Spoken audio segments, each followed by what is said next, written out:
उदाहरण मी देऊ इच्छितो की जे समाजासाठी न्यायालय काय करू इच्छितं, काय करू शकतं.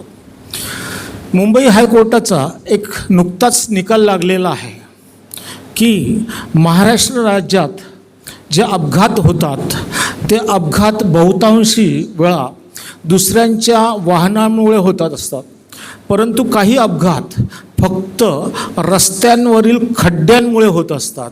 आणि त्या रस्त्यांच्या खड्ड्यांमुळे होणाऱ्या अपघातात लोकांचा एकुलता एक मुलगा, एकुलती एक मुलगी, कमावते मुलं, नवरा, बायको हे मयत होत असतात. परंतु जेव्हा त्यांना कंपेन्सेशन देण्याची पाळी येते त्यावेळेला न्यायालयामध्ये त्यांना कंपेन्सेशन मिळत नाही.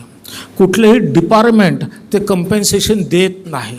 आणि म्हणून या PILच्या माध्यमातून मुंबई उच्च न्यायालयाने एक निर्णय दिलेला आहे.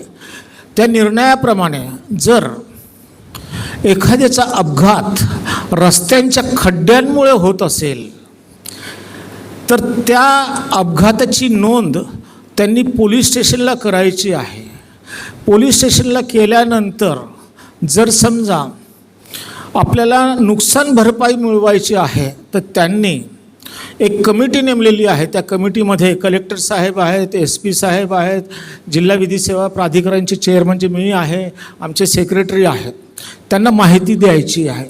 आणि ती माहिती दिल्यानंतर बाकी डिपार्टमेंटकडे जर समजा वेळ नसेल तर त्याच्यामुळे जर कारवाई होत नसेल तर जिल्हा विधी सेवा प्राधिकरणाने तो इश्यू उचलायचा आहे आणि तो इश्यू उचलल्यानंतर त्या कमिटीसमोर ठेवायचा आहे.